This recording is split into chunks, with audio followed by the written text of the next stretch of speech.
Sinimula ng implementasyon ng COMELEC gun ban para sa kauna-unahang BARM parliamentary election bilang bahagi ng seguridad at paghahanda para sa ligtas at maayos na halalan. Yan ang ulat ni Patrolwoman Maricris Algabre.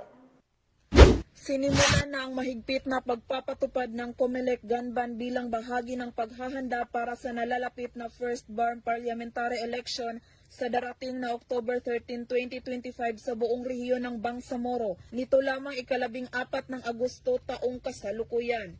Pinangunahan ni Police Brigadier General Jason C. D. Guzman, Regional Director ng Police Regional Office Bangsamoro Autonomous Region ang naturang aktibidad, katuwang ang buong hanay ng kapulisan ng Cotabato City Police Office na pinamumunuan ni Police Colonel Jibin Bongkayaw, Provincial Director ng Cotabato City Police Office at COMELEC Cotabato City Election Officer, Attorney Nabel Motia. Batay sa COMELEC Resolution Number 11149, magsisimula sa August 14, 2025 ang election period at tatagal hanggang October 28, 2025.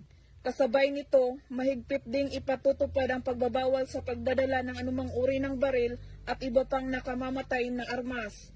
Ating previous election, noong January 12, and nationwide lahat ang checkpoint ng madaling araw. Kaya ganun po ang simula. Ito po, kung nakita niyo po ngayon, nandito yung ating election officer na kasama natin dito na nag-checkpoint. Pero normally, sa PNP po, sa security forces, we start 12 midnight. Nagabi pa po, start na po. Mula rito sa rehiyon ng Bangsamoro, ako ang inyong Police News Network Correspondent, Patrolwoman Maricris Algabre, alagad ng batas, tagataguyod ng balitang pulis.